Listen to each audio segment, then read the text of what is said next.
Jei jūsų paslauga, jei jūsų produktas yra skirti individualiems klientams, namų ūkiams, tai šie mokymai parduok iš pirmo karto meistriškumo klasė B2C pardavimuose yra būtent jums.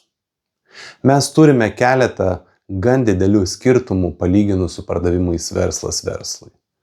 Visų pirma, neturime aiškiai apibrėžto klientų sąrašo. Mūsų marketingas turės mums padėti generuoti vadinamus leadsus, o mes pardavimuose susitikti su žmonėms, jiems skambinti, atlikti prezentaciją ir pasiūlyti pirkti.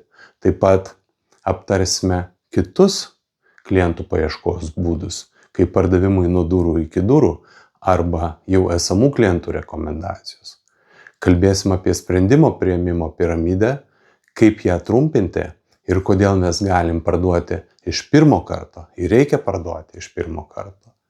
Taip pat įvairių konfliktinių situacijų su klientais sprendimo variantus bei klientų prieštaravimų įveikimą ir dar daug svarbių dalykų, kurie tikiu tau ir tavo įmonei padės auginti pardavimus. Gerų pardavimų, bičiuliai.